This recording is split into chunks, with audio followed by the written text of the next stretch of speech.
العالمين والصلاة والسلام على أفضل الأنبياء سيد المرسلين وعلى آله وصحابه وأزواجه وأهل بيته وعلماء ملته وأولياء أمته أجمعين أما بعد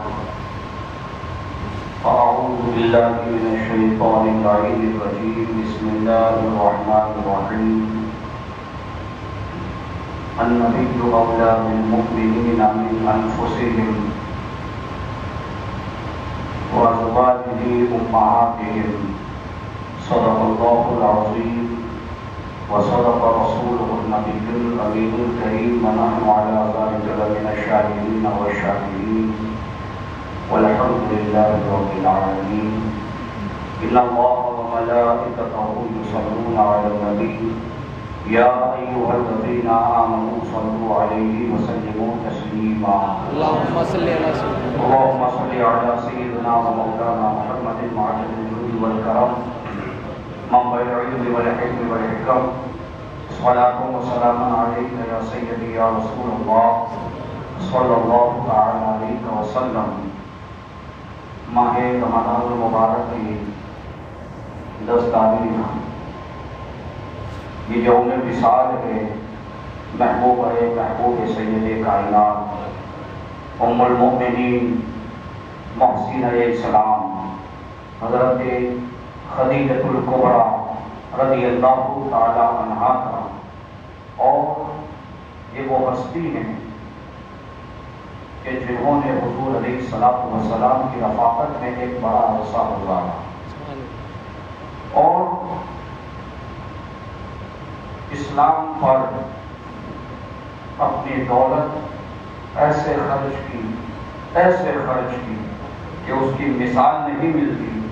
حضرت خدیجہ الکبریٰ کہ حضور علیہ السلام کی پہلی بیوی اور یہ ملکہ عرب کہلاتی ہے.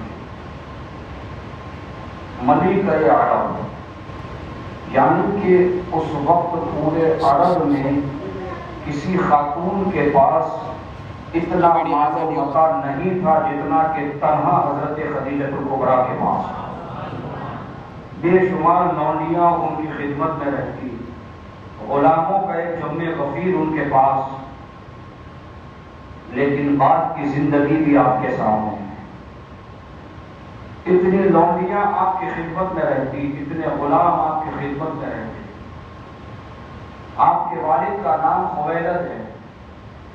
آپ تاریخ اٹھا کر پڑھیں سیرت نبوی کہ حضرت خدیجہ الکبریٰ رضی اللہ تعالی عنہا کے والد جو ہیں خویلد، یہ قریش کے سرداروں میں سے ہیں. اور سردار آج ہم جو سنتے ہیں نا کہ بھئی یہ قریش کے سردار، یہ قریش کے سردار، تو سردار کو کوئی ہلکا مت لیجیے گا. اس زمانے میں جو سردار ہوتا تھا نا، اس کا معاملہ آج کے دور میں گورنر کی حیثیت رکھتا تھا.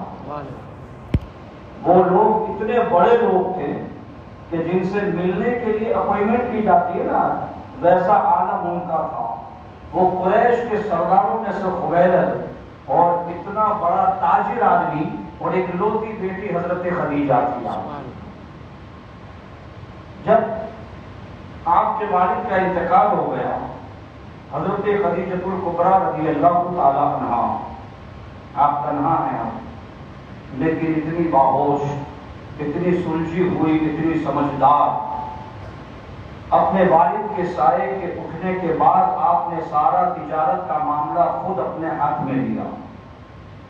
لیکن تجارت بھی کیسے کی حضرت خدیجہ نے؟ کبھی مارکیٹ نہیں گئی، کبھی منڈی نہیں آئی، کبھی بازار بھی نہیں آئی، اور تجارت اپنے آپ چل رہی ہے. تو یہ حضرت خدیجہ کا خود کا خاصہ رہا کہ ابھی قرآن کا نزول نہیں ہوا، ابھی رسول کائنات صلی اللہ علیہ وسلم نے اعلان نبوت نہیں فرمایا.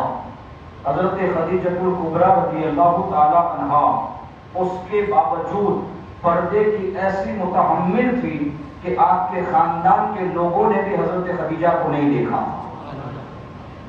آپ کے پردہ داری کا عالم اس زمانے میں بھی ایسا تھا اسلام لانے سے پہلے بھی آپ باپردہ شریف الطبع عورت تھی، تو آپ سوچتے ہوں گے کہ تجارت کیسے ہوتی تھی۔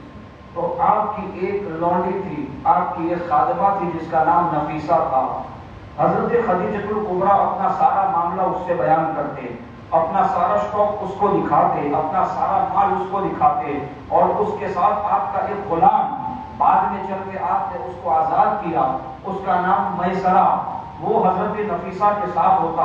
حضرت نفیسہ میسرہ کو سارا معاملہ سناتی کہ دیکھو حضرت خدیجہ کا یہ مال ہے، یہ فلاں فلاں بیپاری کو آپ کو دینا ہے، اس کے ساتھ ٹائپ کرنا ہے، اس کے ساتھ پارٹنرشپ کرنی ہے، اور اس کے ساتھ یہ سودا فروخت کرنا ہے۔ یہ ساری باتیں گھر کی چار دیواری سے حضرت خدیجہ الکبریٰ طے کرتی۔ آپ کی خادمہ نفیسہ اور آپ کا غلام میسرہ جو آنے والے تاجر ہوتے ان کے ساتھ بات کرتے۔ اب آپ کی پردہ داری کا عالم دیکھیں کہ براہ راست کسی تاجر کے سامنے حضرت خدیجہ اس وقت بھی نہیں آئی، اس وقت بھی آپ پردے کا ایسا اہتمام رکھتی، اور حضور کے عقد میں آنے سے پہلے، حضور کے نکاح میں آنے سے پہلے آپ کے 2 نکاح پہلے ہو چکے تھے، لیکن سوء اتفاق کہ ان دونوں شوہروں کا انتقال ہوا۔ پہلا نکاح ہوا، اس سے ایک بیٹا ہوا، اور بیٹا ہونے کے بعد آپ کے خاوند کا انتقال ہوا۔ جس بیٹا ہوا اس کا نام ہند تھا، جو بڑا بیٹا ہے۔ اس کے بعد حضرت خدیجہ کے والد اس وقت حیات تھے، آپ نے اس کا دوسرا نکاح کیا۔ دوسرے نکاح کے بعد کچھ عرصے کے بعد ایک پھر بیٹا پیدا ہوا، اس کا نام حالہ تھا۔ اللہ اکبر! اب دوسرا بیٹا جب 4 سال کا ہوا، حضرت خدیجہ کے دوسرے شوہر کا بھی انتقال ہو گیا۔ اس کے بعد حضرت خدیجہ نے سوچا کہ اب میں نکاح نہیں کروں گی۔ عرب کے بڑے بڑے تاجر، عرب کے بڑے بڑے رؤساء، قریش کے بڑے بڑے سرداروں نے حضرت خدیجہ کے لیے نکاح کا پیغام پہنچایا کہ ہم آپ سے نکاح کے متمنی ہیں، ہم آپ سے عقد کرنا چاہتے ہیں۔ حضرت خدیجہ الکبریٰ نے کسی کے بھی معاملے کو ہاتھوں ہاتھ نہ لیا، سب کا انکار کر دیتی۔ مجھے جاننا بھی نہیں کہ وہ شخص کون ہے، وہ دکھتا کیسا ہے، مجھے نکاح کرنا ہی نہیں ہے۔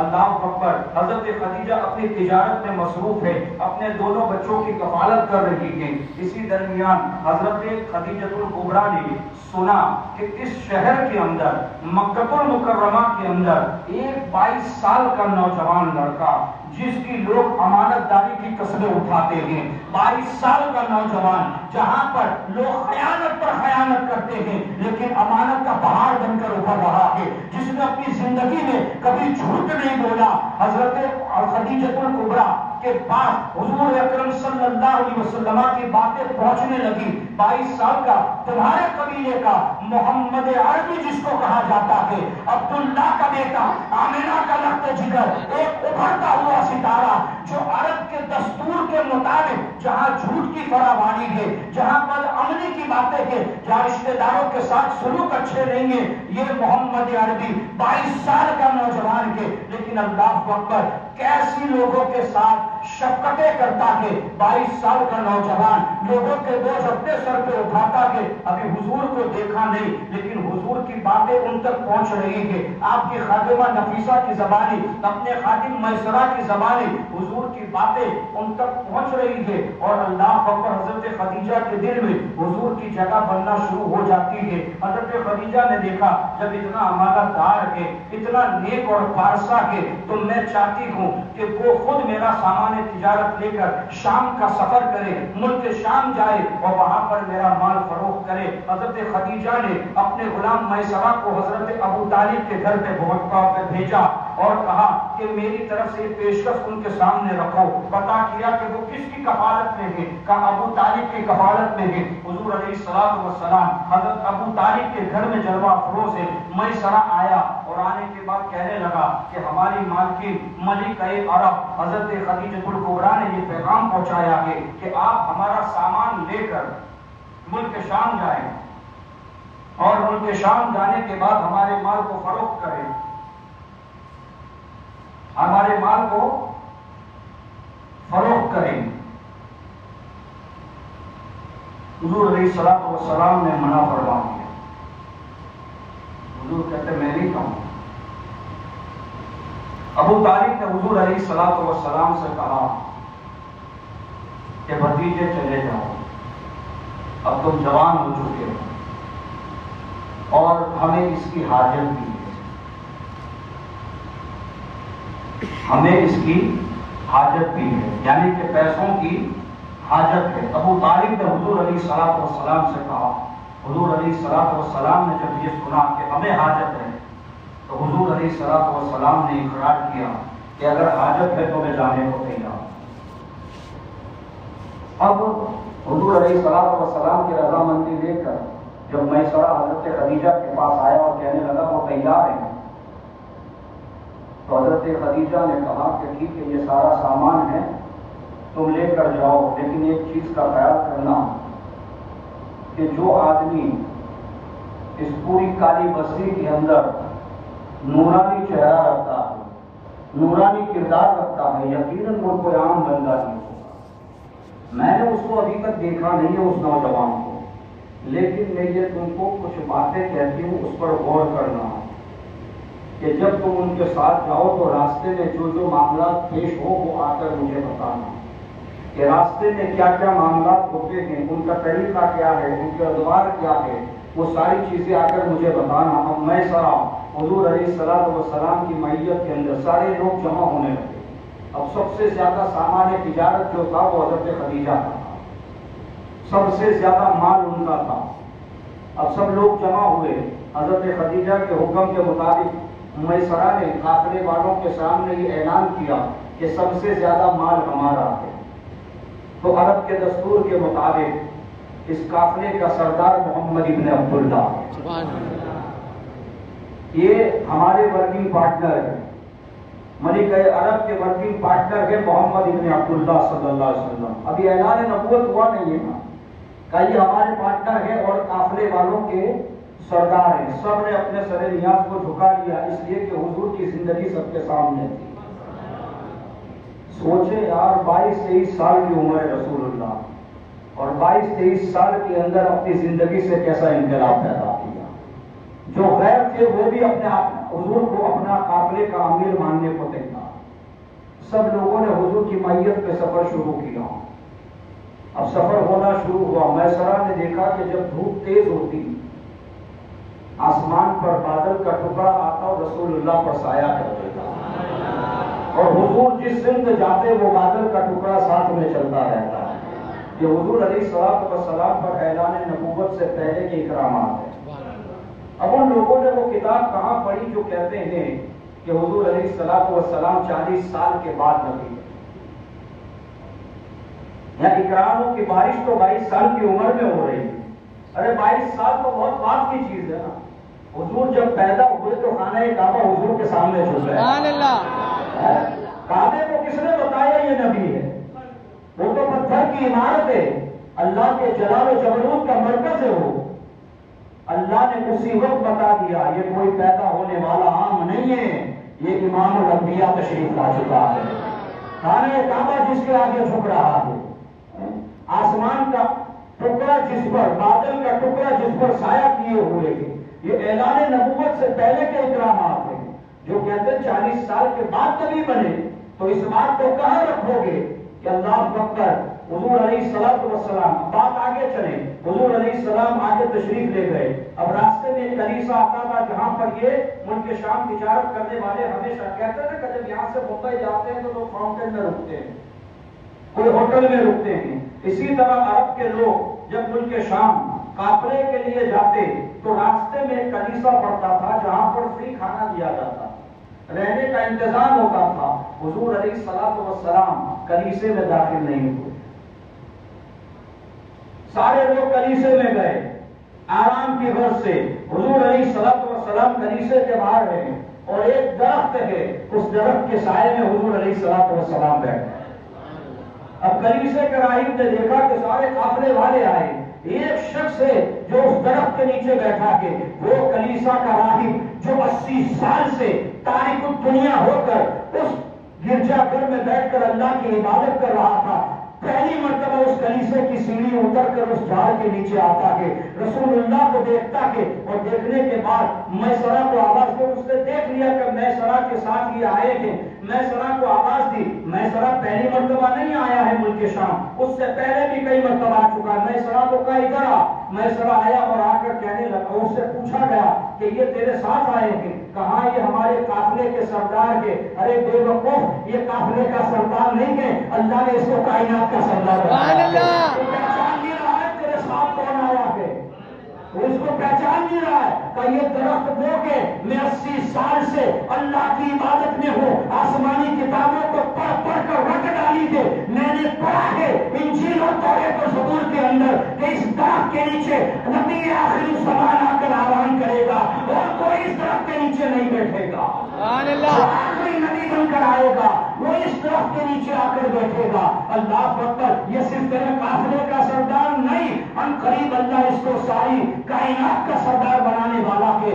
اور میں اللہ کی بارگاہ میں دعا کرتا ہوں کاش مجھے وہ وقت نصیب ہو جائے جب یہ اعلان نبوت فرمائے. سبحان اللہ. یہ حدیث کے الفاظ ہیں، یہ حدیث کے الفاظ ہیں. کیا کہا پادری نے کہ مجھے وہ وقت مل جائے جب یہ اعلان نبوت فرمائے. یہ نہیں کہا کہ اللہ ان کو نبوت عطا فرمائے. میں نے کہا جو راہی تھا اسے بھی پتا ہے یہ نبی ہے، اور آج اپنے آپ کو مسلمان کہلانے والے اس کو پتا نہیں، بولتا 40 سال بعد نبی بنے. میں کہا تیرا نبی کوئی اور ہوگا، ہمارا نبی تو وہ ہے. خود رسول اللہ فرماتے ہیں جب آدم پانی اور مٹی کے درمیان تھے اس وقت بھی میرا نبی تھا. حضور تو اس وقت بھی نبی ہیں، اور تو کہتا 40 سال کے بعد نبی بنے. تیرے کو عقل ہی 40 سال کے بعد آئی ہوگی. اللہ نے سب سے پہلے اپنے حبیب کے نور کو پیدا کیا. اللہ اکبر. اب وہ سارا معاملہ دیکھ رہا ہے. اب چلے منڈی کے اندر، ملک شام کے بازار میں پہنچے، بہت بڑا تجارت خانہ. وہاں پہنچے، سارے لوگ لات و عزا کی قسم کھا کھا کے مال فروخت کرتے، لات و عزا کی قسم دے دے کر اپنے مال کو فروخت کرتے ہیں. اس وقت سب سے بڑے بت یہی تھے ان کے، انہی کے سامنے یہ سر جھکاتے تھے، لات اور عزا. اس کے سامنے یہ اپنی کھوپڑیاں جھکاتے تھے، اس کی قسمیں اٹھا اٹھا کر یہ لوگ اپنے مال فروخت کر رہے تھے. حضور علیہ السلام سے میسرہ نے کہا آپ کیوں قسم نہیں اٹھاتے؟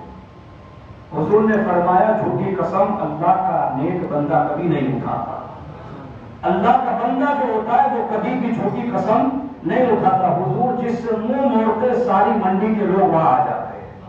اور حال یہ تھا کہ لوگ قسمیں دے دے کے مال بیچنے کی کوشش کر رہے ہیں، گراہکوں کے پیچھے بھاگ رہے ہیں، لیکن حضور کا اسٹور ایسا ہے کہ سارے بیپاری خود بخود وہاں آ رہے ہیں. اور میسرہ نے دیکھا کہ مال بڑا بڑھ بک رہا ہے، اور 1-2% منافع پر نہیں 4 گنا منافع پر مال بک رہا. اب حضور علیہ السلام اور قافلے والوں کا جب مال بک گیا، میسرہ خود کہتے ہیں کہ میں نے یہ بھی بات میں ایمان لیا. حضرت میسرہ کہتے ہیں کہ میں نے 12 کا تجربہ ہے. یہ حدیث انہی سے راوی ہے، حدیث کے راوی میسرہ ہے. کہتے کہ میرا 12 کا تجربہ تھا کہ جب بھی ہم مال لے کر جاتے تو ہمیں کبھی کبھی 25 دن ہو جاتے، کبھی مہینہ ہو جاتا، کبھی 1.5 مہینہ ہو جاتا مال بیچنے. لیکن اس بار کیا بتاؤ آپ کو، 3 دن کے اندر سارے قافلے والوں کا مال بک گیا. یہ حضور کے قدموں کی برکت ہے. 3 دن کے اندر سب کا مال بکا. اللہ اکبر. اب سارا مال بکنے کے بعد لوگ خوش و خرم آئے، اتنی جلدی مال بک گیا، کیونکہ جتنی جلدی بکے گا اتنی جلدی گھر جائیں گے. اب سارا مال بک گیا. یہ سارے لوگوں نے اپنا سامان سمیٹا اور مکے کی طرف آنے لگے. میسرہ فرماتے ہیں کہ پہلے جب ہم جاتے تھے ملک شام تو سفر بڑا طویل لگتا تھا، راستہ بڑا لمبا لگتا تھا، لیکن رسول اللہ کے لیے اللہ نے زمین کو بھی چھوٹا کر دیا. اتنی جلدی جلدی منزلیں طے ہوتی تھی کہ ہمیں سمجھ میں نہیں آتی کہ صبح یہاں تھے اور شام یہاں پہنچ گئے. 2 دن تک جو منزلیں نہیں آتی تھی وہ صبح سے شام تک وہ منزل پہ ہم پہنچ جاتے تھے. یہ اللہ کا خصوصی کرم رسول اللہ پر تھا. اللہ اکبر. حضور علیہ السلام کا قافلہ چلتا گیا. جب مکے سے 1 میل دور فاصلہ رہ گیا تو قافلے والوں نے اور حضرت میسرہ نے جو مال بیچا تھا سب نے یہ طے کیا کہ حضرت خدیجۃ الکبریٰ کو سب سے پہلے یہ خوشخبری کون سنائے گا. سارے قافلے والوں نے مل کر یہ مشورہ کیا کہ جس کی برکت سے یہ مال 4 گنا دام پہ بکا ہے اسی کو سب سے آگے بھیج دو. یعنی حضور علیہ السلام کو حضرت خدیجہ کے گھر بھیج دو تاکہ یہ خوشخبری وہ خود سنائیں، اتفاق دیکھیں۔ حضور علیہ السلام کی سوال قافلے والوں سے سب سے آگے ہے، آپ تشریف لے جا رہے ہیں۔ اب ہماری ماں حضرت عائشہ صدیقہ، حضرت خدیجہ الکبریٰ رضی اللہ تعالی عنہا اپنے گھر کی چھت میں کھڑی ہیں، خود فرماتی ہیں میں کیا دیکھ رہی ہوں کہ وہ قافلہ جو ملک شام سامان تجارت لے کر گیا تھا وہ واپس آ رہے ہیں، ان میں جو سب سے آگے آ رہا ہے اس کا چہرہ چاند سے بھی زیادہ چمک رہا ہے، اس کا چہرہ اب سفر کا عالم ہو، بندہ اتنا لمبا سفر کر کے آیا ہو، اس کے چہرے کی گرد و غبار کا عالم کیا ہوگا؟ اونٹ پر سوار ہے، کھچروں پر سواری کے، گھوڑوں پر سواری ہوتی تھی، اب دھول اڑ کے چہرے کا عالم کیا؟ حضرت خدیجہ الکبریٰ فرماتی کہ میں نے اپنی چھت سے دیکھا جو سب سے آگے اپنے گھوڑے پر سوار ہو کر آ رہا تھا، اس کا چہرہ چاند سے بھی زیادہ روشن تھا، چاند سے بھی زیادہ چمک رہا تھا۔ جب قریب آئے تو میں پہچان گئی یہ کوئی اور نہیں، عبداللہ کا لڑکے جگر ہے، آمنہ کا لال ہے، یہ ہمارے قریش کے عبداللہ کا بیٹا ہے، میں پہچان گئی یہ محمد رسول اللہ ہے۔ حضور علیہ السلام آپ کے گھر میں تشریف لائے، آپ نے خوشخبری سنائی کہ آپ نے جو اپنا مال دیا تھا اللہ کے فضل سے ہم نے 4 گنا منافع پر اس کو بیچا ہے، یہ اس کی رقم ہے، یہ اس کا سارا مال ہے۔ آپ ان کی تحریر پر رکھ کر چلے گئے۔ اللہ اکبر، حضور کا جانا، میسرہ کا آنا۔ اب حضرت خدیجہ الکبریٰ بے قرار تھے، میسرہ سے کہنے لگی اے میسرہ اب تو بتا، تو نے تو ان کو سفر میں دیکھا، جو ہدایات میں نے تجھے دی تھی کیا تو نے اس پر غور کیا کہ کیا پوچھتی ہو؟ اے مالک عرب آپ کیا پوچھتی ہو؟ اللہ اکبر، جب ہم یہاں سے چلے بہت بڑی تیز تھی، بادل کا ٹکڑا آ کر اس پر سائبان ہو رہا ہے۔ ہم جب کلیسا میں پہنچے پادری کا سارا معاملہ کیا سنایا، اب ساری باتیں جب سنائی، اب منڈی کی بات کہی، ساری باتیں سننے کے بعد حضرت خدیجہ الکبریٰ کے دل میں رسول اللہ کے لیے محبت کی چنگاری ابھرنے لگی، حضور کی محبت کا وہ چراغ ان کے دل میں چلنے لگا۔ اب بے ساختہ ہوئی، آپ نے فوراً کچھ توقف کے بعد اپنا پیغام، اپنا عقد، اپنے نکاح کا پیغام حضور کے پاس پہنچا دیا نفیسہ کے ذریعے، کہا کہ میں آپ سے نکاح کرنا چاہتی ہوں۔ حضور علیہ السلام کی عمر مبارک 25 سال کی اب ہوئی ہے، آپ شرمندہ ہوئے، آپ کے اوپر شرم و حیا طاری ہوئی۔ حضور علیہ السلام نے فرمایا کہ میں فیصلہ نہیں لے سکتا، ابھی عقد اور نکاح کا فیصلہ میں نہیں لے سکتا، میرے چچا اور میرے خاندان کے افراد ہیں، میں ان سے مشورہ کروں گا، اس کے بعد میں جواب دوں گا۔ اللہ اکبر، میرے عزیزو، رسول کائنات صلی اللہ علیہ وسلم کی زندگی ہمارے لیے نمونہ عمل ہے، اسوہ حسنہ ہے۔ آج کے نوجوانوں سے میں یہ بات کہتا ہوں، آج کے نوجوانوں کا حال یہ ہے کہ مجھے تو یہ لڑکی پسند ہے، چاہے ماں باپ کو پسند ہو یا نہ ہو، میں تو کر کے رہوں گا۔ اب یہاں سامنے سے پیغام آ رہا ہے، لیکن رسول اللہ کیا فرماتے ہیں؟ میرے خاندان کے بڑوں سے مشورہ کروں گا، میرے والد اور والدہ تو نہیں ہیں، چچا اور چاچیاں موجود ہیں، میرے خاندان کے بڑے لوگ موجود ہیں، میں ان سے مشورہ کر کے تمہیں جواب دوں گا۔ تو میرے قوم کے نوجوانوں، رسول اللہ نے ہمیں یہ درس دیا کہ جبکہ حضور علیہ السلام اللہ کے احکام کے علاوہ کسی کے حکم کے پابند نہیں ہیں، یہ شریعت غرہ کے نزدیک ہے کہ حضور علیہ السلام اللہ کے حکم کے علاوہ کسی کے حکم کے پابند نہیں ہیں۔ ہم تو بہت سارے احکام کے پابند ہیں، لیکن حضور کی ذات اس کائنات میں بہت تنہا ذات ہے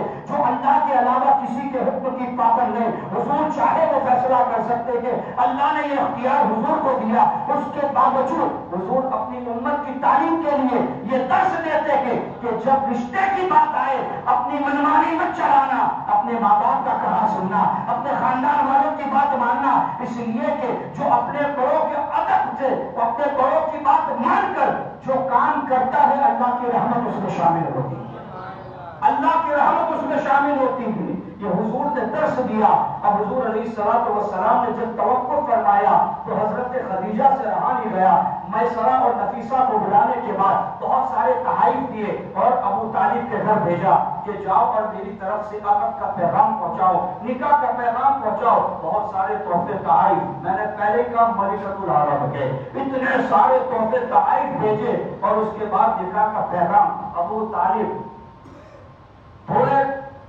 تعامل فرمایا، اور تعامل کس لیے تھا کہ حضور کی عمر مبارک 25 سال ہے، اور ہماری ماں حضرت خدیجہ الکبریٰ کی عمر مبارک 40 سال. حضرت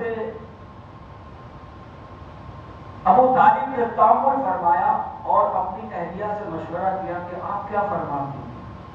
تو آپ کی اہلیہ نے، شیر خدا کی ماں نے یہ مشورہ دیا کہ تعامل کیوں کرتے ہیں کہ میں عورت ہوں، عورت کو پہچانتی ہوں. اس سے زیادہ شریف الطبع عورت پوری عرب میں موجود نہیں. آپ تعامل کیوں کرتے ہیں؟ ہمارے بھتیجے کے لیے سب سے بہتر رشتہ یہ ہے. ابو طالب نے قبول کر لیا، حضور علیہ السلام کو بتایا، حضور نے بھی قبول کر لیا کہ اگر آپ لوگ راضی ہیں تو میں بھی راضی ہوں. اللہ اکبر. اب نکاح ہوا. نکاح میں ابو طالب موجود ہیں، حضرت امیر حمزہ موجود ہیں، یہ سارے رؤسائے مکہ موجود ہیں. ابو لہب بھی موجود تھا. اب نکاح ہو گیا. نکاح ہونے کے بعد حضرت خدیجہ الکبریٰ حضور کے کاشائے نور پر تشریف لائی، باب نور پر تشریف لائیں، اور اس حالت میں تشریف لائیں کہ کئی لونڈیاں اور غلام آپ کے ساتھ ہیں، اتنا سارا مال و متاع آپ کے ساتھ ہے. اور حضور علیہ السلام سے فرماتی اب میں آپ کی، میرا سارا مال آپ کا، میں آپ کی، میری ساری ملکیت آپ کی، آپ جو چاہے وہ کریں. رسول کائنات صلی اللہ علیہ وسلم نے فرمایا خدیجہ اگر تم اجازت دو تو میرے سارا مال اللہ کی راہ میں خرچ کرنا چاہتا ہوں. سبحان اللہ. دیکھیں کل جہاں ملک اور جو کی روٹی رضا، اعلیٰ حضرت اسی کو فرماتے ہیں. کل جہاں ملک اور جو کی روٹی رضا، اس شکم کی قناعت بلا فاصلہ. سب کچھ آ گیا، ملکۃ العرب نکاح میں ہیں، ان کا سارا مال و متاع آپ کے پاس. حضور فرماتے خدیجہ اجازت دے تو میں یہ سارا مال غریب اور مسکینوں میں، فقراؤں میں، بیواؤں میں تقسیم کر دوں. حضرت خدیجہ نے کہا میں آپ کی اور آپ کی مرضی کی متحمل ہوں، آپ جو چاہیں استعمال کریں، جسے چاہیں دیں، اللہ کی راہ میں سب خرچ کرنے میں اس پر راضی ہوں. حضرت خدیجہ الکبریٰ نے جب یہ کہا ساری لونڈیوں کو حضور نے آزاد کر دیا، سارے غلاموں کو حضور نے آزاد کر دیا، جتنا مال تھا اللہ کی راہ میں سب خیرات کر دیا. اب حضرت خدیجہ الکبریٰ کو حضور نے فقر کا درس دیا. فقر سمجھتے ہیں؟ رئیسی کے بعد غریبی. فقر کا درس دیا. اور حضرت خدیجہ سے حضور نے فرمایا اے خدیجہ دیکھ میری زندگی کیسی ہے، بالکل سادی سی زندگی، کیا تم اس زندگی کو پسند کرو گی؟ کہ جو آپ کو پسند ہے اللہ کے رسول وہ خدیجہ کو پسند ہو. کیسی محسنہ ہے آپ دیکھیں حضرت خدیجہ. چھاؤں کے بعد بھوک کیسی لگتی ہے، سمجھ رہے ہیں؟ امیر ہونے کے بعد غریبی کیا ہوتی ہے؟ آدمی کو کانٹے کی طرح لگتی ہے. لیکن ہماری ماں نے سب کچھ برداشت کیا. کھانا کبھی پکتا نہیں تھا، خادمہ بناتی تھی، ہر کام کے لیے نوکر چاکر موجود ہیں. لیکن باب نور میں جب تشریف لائی حضور کے گھر میں جھاڑو بھی دے رہی ہیں، حضور کے کپڑے بھی دھو رہی ہیں، حضور کے لیے کھانا بھی بنا رہی ہیں، حضور کے لیے مشروبات کا بھی انتظام کر رہی ہیں. حضرت خدیجہ نے درس دے دیا اے عورتوں دیکھو میں ملکۃ العرب ہونے کے بعد بھی اپنے شوہر کی کیسے خدمت کرتی ہوں، تمہیں اپنے شوہر کی ایسے ہی خدمت کرنی ہے. اس لیے کہ تمہیں جہاد نہیں کرنا، تمہیں جنگ و جدال نہیں کرنا. اگر تمہیں جنت میں جانا ہے اپنے شوہروں کو راضی کرنے، اللہ تمہیں جنت کے محل عطا فرمائے. یہ حضرت خدیجہ کی زندگی ہمیں درس دیتی ہے. حضرت خدیجہ الکبریٰ کی زندگی اب گزر رہی ہے. اب باب النور کے اندر حضور کے کاشانے کے اندر حضرت خدیجہ کی زندگی گزر رہی ہے. حضرت فاطمہ الزہرا اور تمام اولادوں کے تولد ہو رہی ہے. حضرت فاطمہ الزہرا رضی اللہ تعالی عنہا سے جتنی محبت حضور فرماتے تھے اتنی محبت حضرت خدیجہ بھی فرماتی. اور ہر بات کے اندر کوئی بھی بات حضرت خدیجہ حضور سے ڈائریکٹ نہیں فرماتی.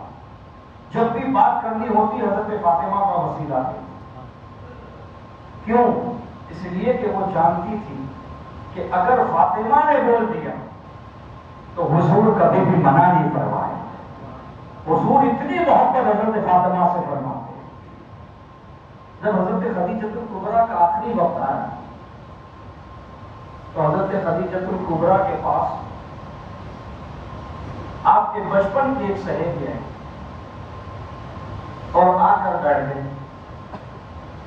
حضرت خدیجہ الکبریٰ سے کہا خدیجہ تو میری بچپن کی سہیلی ہے, میں تجھ سے بڑی محبت کرتی ہوں اس لیے کہ تو بڑی شریف النفس, پاکیزہ طبیعت اور سادی عورت, مجھے تجھ سے پہلے سے محبت, تو میری بچپن کی سہیلی.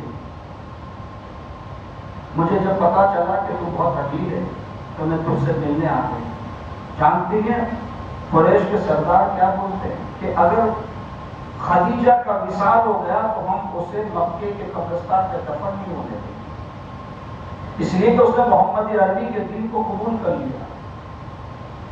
تو میری سہیلی, میری بہن, میں تجھ سے یہ کہنے آئی ہوں کہ اگر تو نے نادانی میں ان کے دین کو اختیار کیا ہے, ان کا کلمہ پڑھ لیا, تو میں تجھے اب بھی کہتی ہوں تو یہ سب چھوڑ دے, میں قریش کے سرداروں کے سامنے تیری گواہی دے دوں تاکہ مکے کے قریش کے سرداروں کے جس طرح شان سے جنازے اٹھتے ہیں تیرا بھی جنازہ ہو. حضرت خدیجہ الکبریٰ نے یہ ساری بات اس کی سنی اور سننے کے بعد فرمایا کہ میری سہیلی, میں نے نادانی میں ان کے دین کو نہیں اپنایا ہے, میں نے ان کے ساتھ 15 سال کی زندگی اعلان نبوت سے پہلے کی گزاری ہے. 25 سال میں حضور کا نکاح ہوا, 40 سال میں حضور نے اعلان نبوت فرمایا. تب 15 سال کی زندگی میں نے دیکھی, جو میں نے دیکھا ہے کسی نے نہیں دیکھا ہے. میں نے نادانی میں ان کے دین کو اختیار نہیں کیا, 15 سال میں نے ان کی زندگی دیکھی ہے. ایک چھت کے نیچے ہم رہتے ہیں, میں نے 15 سال ان کے سارے معاملات دیکھے ہیں. ہوش و حواس اور عقل و خرد کو سامنے رکھ کر میں نے ان کے دین کو اپنایا, میں نے ان کے دین کو اختیار کیا ہے, ان کا کلمہ پڑھا ہے. شوہر ہونے کے ناطے ان کا دین نہیں اپنایا ہے, بلکہ حقانیت کے ناطے میں نے ان کا دین اپنایا کہ جو لوگوں کے معاملے میں جھوٹ نہیں بولتا, عام لوگوں کے معاملے میں جھوٹ نہیں بولتا, وہ اللہ کے معاملے میں کب جھوٹ بولے گا. تو میں نے ان کی 15 سالہ زندگی دیکھی, اس کے بعد میں نے ایمان لایا اور کلمہ پڑھی ہے. اسی درمیان جب یہ باتیں ہو رہی تھی رسول کائنات تشریف لائے. حضور علیہ الصلوۃ والسلام گھر میں تشریف لائے. جیسے ہی حضور ابھی کچھ فرمانا چاہتے تھے, حضرت خدیجہ الکبریٰ نے حضور کو ہاتھ سے روک دیا کہ آپ میری خیریت نہ پوچھیں, آپ تبلیغ دین فرمانے کے لیے روانہ ہو جائیں, اس لیے کہ جتنی دیر آپ میری خیریت پوچھیں گے اتنی دیر میں تو آپ کے ہاتھ پر کتنے لوگ ایمان لے آئیں. سبحان اللہ. آپ جتنا وقت میری خیریت میں گزاریں گے اتنے وقت میں تو اللہ کے رسول آپ کے ہاتھ پر کتنے لوگ ایمان لے آئیں گے, کفر کی زنجیروں سے نکل کر جنت میں بسیرے کر لیں گے. آپ جائیں, تبلیغ دین فرمائیں, اللہ کی طرف لوگوں کو بلائیں. اللہ اکبر. حضور علیہ السلام نے جب یہ دیکھا, آپ واپس مڑے, حجرے سے باہر تشریف لائے. اب وہ جو سہیلی تھی, جو برغلانے آئی تھی, وہ یہ سارا معاملہ دیکھ رہی ہے. اب کچھ نہیں, اب سیدھا بولتی ہے خدیجہ اپنا ہاتھ آگے بڑھا اور مجھے بھی کلمہ پڑھا کر مسلمان بنا دے. حضرت خدیجہ الکبریٰ نے کہا تو مجھے ایمان سے بیزار کرنے آئی تھی, اب تو ایمان لانے کی بات کرتی ہے, کیا معاملہ ہے؟ حضرت خدیجہ الکبریٰ کی سہیلی کہتی کہ میری بہن, میں نے دیکھا کہ ایسا دین ہے جو اپنے ماننے والوں میں اتنا پختہ یقین پیدا کرتا ہے, اپنے ماننے والوں میں اتنا پختہ یقین پیدا کرتا کہ وہ دین جھوٹا نہیں ہو سکتا, اس کا پیغمبر جھوٹا نہیں ہو سکتا. یقیناً یہی راستہ جنت کا راستہ ہے. اللہ اکبر. حضرت خدیجہ الکبریٰ وہ خاتون کے جن کے دستے پر قریش کی بڑی بڑی عورتوں نے اسلام قبول فرمایا. یہ حضور کی رفاقت کا فیض ہے, حضور کے ساتھ میں آنے کا فیض ہے کہ حضرت خدیجہ الکبریٰ کے ہاتھ پر قریش کی بڑی بڑی عورتوں نے اسلام قبول کیا ہے. اللہ اکبر. حضرت خدیجہ الکبریٰ کا یہی آخری وقت فاطمہ الزہرا سرا میں کھڑی ہے. اللہ اکبر. حضور علیہ الصلوۃ والسلام کے حوالے سے فرماتی حضرت خدیجہ کہ بیٹی فاطمہ میرا آخری وقت ہے, میرا آخری وقت ہے, عنقریب میں رخصت ہو جاؤں گی. بیٹی میں جانتی ہوں تیرے والد تیری کسی بات کو نہیں ٹالتے, تیرے کسی بات کو نہیں ٹالتے, میری ایک عرضی اپنے والد تک پہنچا دوں. حضرت فاطمہ نے کہا امی جان فرمائیں کہ بیٹی میں چاہتی ہوں کہ حضور علیہ الصلوۃ والسلام ایک خاص چادر اوڑھتے تھے، تیرے والد ایک چادر اوڑھتے ہیں اور وہ چادر تبھی اوڑھتے تھے جب ان پر وحی اترنے والی ہوتی تھی۔ اچھا حضرت فاطمہ کو بھی نہیں پتا کہ اچھا امی جان، بولے ہاں بیٹا تیرے والد اس وقت ایک خاص چادر اوڑھتے تھے جب وحی اترنے والی ہوتی، تو میں چاہتی ہوں کہ تو اپنے والد سے میری طرف سے سفارش کر کہ جب میں اس دنیا سے چلی جاؤں تو میرا کفن اسی چادر میں دینا۔ حضور علیہ السلام کے سامنے یہ بات پیش کی، حضور علیہ السلام نے کیا فرمایا؟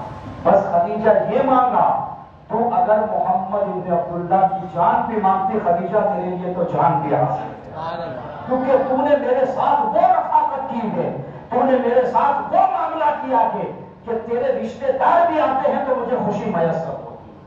حضرت خدیجہ کے رشتے داروں سے حضور کو محبت، اتنی محبت حضرت خدیجہ کے ساتھ حضور کو۔ اللہ اکبر۔ اب آئے آخری بات حضرت خدیجہ کی فضیلت کی بتا کر میں اپنی گفتگو ختم کروں۔ حضور علیہ الصلوۃ والسلام غار حرا میں جلوہ ہوئے۔ غار حرا جو لوگ گئے پتہ ہے کہاں ہے؟ ایک مرتبہ اگر کوئی چڑھ لے نا پورے سفر حج میں یا سفر عمرہ میں، دوبارہ چڑھنے کی ہمت نہیں کرے۔ کریئر جوان کی بات کر رہا ہوں، ہماری ماں حضرت خدیجہ الکبریٰ دن میں 2 بار جاتی تھی اور آتی تھی۔ غار حرا میں حضور علیہ الصلوۃ والسلام عبادت میں ہیں۔ غار حرا وہ مقدس جگہ ہے جہاں سب سے زیادہ حضرت جبرائیل آئے ہیں، سبحان اللہ، کیونکہ وہ تنہائی کا عالم ہوتا تھا، جبرائیل ہوتے تھے، حضور ہوتے تھے۔ غار حرا میں حضور بیٹھے ہیں، سامنے جبرائیل ہے۔ امام بخاری نے اس حدیث کو اپنی کتاب میں جگہ دی۔ حضرت جبرائیل بیٹھے ہیں اور حضور علیہ الصلوۃ والسلام سے فرماتے ہیں یا رسول اللہ وہ دیکھیں آپ کی بیوی خدیجہ آ رہی، وہ دیکھیں خدیجہ آ رہی ہیں اور اس کے ہاتھ میں کوئی کھانے کا کشت ہے جس میں کوئی سالن ہے یا کوئی پینے کا ٹھنڈا پانی ہے یا کوئی مشروب ہے۔ یہ حضرت جبرائیل نے کہا یا رسول اللہ جب وہ آپ کے پاس آ جائے، جب وہ آپ کے پاس پہنچ جائے، اللہ اکبر، تو ان سے کہیے گا تمہارا رب تمہیں سلام پیش کرتا ہے۔ جب وہ آپ کے پاس آئے تو کہنا آپ کا رب آپ کو سلام بھیج رہا ہے، اور یا رسول اللہ ان سے کہنا یہ جبرائیل بھی آپ کو سلام بھیج رہا ہے۔ سبحان اللہ۔ اللہ کا اور فرشتوں کا سلام جس پر اترے وہ ذات ہماری ماں خدیجہ الکبریٰ کی ذات ہے۔ اللہ کہتا ہے کہ یہ آپ کی خدمت کرتی ہے نا، صبح کھانا لے کر آتی ہے، شام میں پھر کھانا لے کر آتی۔ غار حرا کی اتنی بلند ترین پہاڑی پر چڑھتی ہے اور اترتی ہے۔ جانتے ہو اس وقت حضرت خدیجہ کی عمر مبارک کیا ہے؟ 57 سال کی عمر ہے، 55 سال کی عمر ایک روایت میں۔ اتنی بڑی عمر کے اندر غار حرا چڑھ بھی رہی ہے، اتر بھی رہی ہے۔ اللہ فرماتا ہے جبرائیل کے ذریعے میرے محبوب کو خوشخبری سنا دو کہ اللہ سلام بھیجتا ہے آپ کی خدیجہ کے اوپر، اور اللہ تبارک و تعالیٰ نے یہ بڑی تھک جاتی ہے تمہاری خدمت کر کے، تو اس کو خوشخبری سنا دو اللہ نے اس کے لیے جنت میں ایک محل بنایا ہے جو موتیوں سے بنا ہے، جو موتیوں سے زبرجد سے بنا ہے، اور ایسا محل بنایا ہے کہ جس میں شور و غوغا نہیں ہے، جو محل کے اندر چلا جائے تو سکون ہی سکون کے۔ اے اللہ کے رسول وہ محل اللہ نے آپ کی خدیجہ کے لیے جنت میں بنایا۔ سبحان اللہ۔ حضرت خدیجہ پہاڑ چڑھ کے اوپر آئیں، حضور علیہ الصلوۃ والسلام مسکرائیں، خدیجہ تیرے علاوہ اور بھی کوئی یہاں ہے؟ حضرت خدیجہ فرماتے ہیں رسول اللہ میں جانتی ہوں تیسرا کون ہے، جس کی صحبت پا کر ایک نبی نہیں ہے، حضرت خدیجہ ولیہ ہے، امام الانبیاء کی اہلیہ ہے، جن کی صحبت پا کر ان کو بھی پتا ہے کہ جبرائیل کہاں ہے۔ رسول اللہ کی صحبت مل جائے، رفاقت مل جائے، اس کے علم کا یہ عالم ہے، امام الانبیاء کے علم کا عالم کیا ہوگا۔ عزیزان گرامی، اللہ وحدہ لا شریک نے حضرت خدیجہ الکبریٰ کو بہت بلند و بالا مقام عطا فرمایا، اتنا بلند و بالا مقام عطا فرمایا، اللہ اکبر اللہ اکبر۔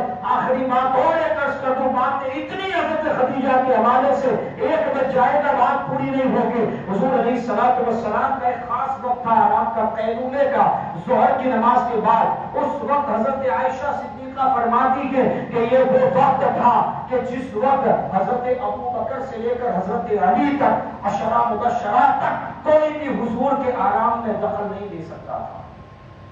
حضرت عائشہ فرماتی، مسلم کی حدیث ہے، یہ وہ وقت خاص تھا حضور کا جس وقت کوئی بھی کتنا بھی خاص کام ہو، اس وقت وہ حضور کو جگانے کے لیے نہیں آتا، چاہے وہ حضرت ابو بکر ہی کیوں نہ ہو، حضرت عائشہ، حضرت عمر ہو، حضرت عثمان ہو، حضرت علی ہو، کوئی نہیں آتا۔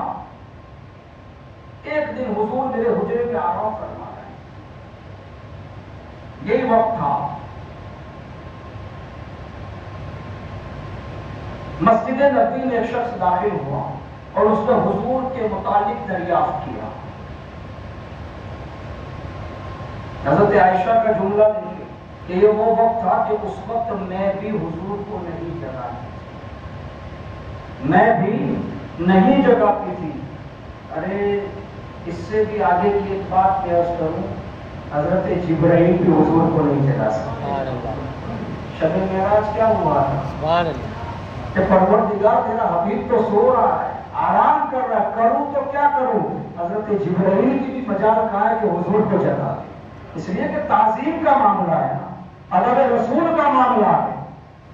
اللہ اکبر۔ لیکن حضرت عائشہ فرماتی ہے کہ خدیجہ تھی جو حضور کو جگا سکتی تھی، ایک خدیجہ جو حضور کو اس وقت بھی جگا سکتی تھی کہ رسول اللہ اٹھیے مجھے یہ کام، اتنا بڑا معاملہ تھا۔ اب ایک شخص مسجد نبوی میں آ کر حضور کے بارے میں دریافت کیا کہ این رسول اللہ، حضور علیہ السلام کا ایک مرتبہ اس نے پوچھا، حضور علیہ السلام نے آنکھ کھول دی، کوئی بھی آتا حضور اس وقت اٹھتے ہی نہیں تھے، کبھی بھی تشریف لے ہی نہیں جاتے تھے، حضور اٹھ کر بیٹھ گئے، اپنی تیبل مبارک کو صحیح کیا، سر پر چادر مبارک رکھی اور میرے حجرے سے مسجد نبوی میں جانے لگے۔ میں نے پوچھا یا رسول اللہ، آپ اس وقت کسی کو جواب نہیں دیتے، آپ نے ایک کان میں آواز سنی این رسول اللہ، آپ اٹھ کر جانے لگے، ابھی دیکھیں پردہ ہائی رہے، آواز دینے والا ہے۔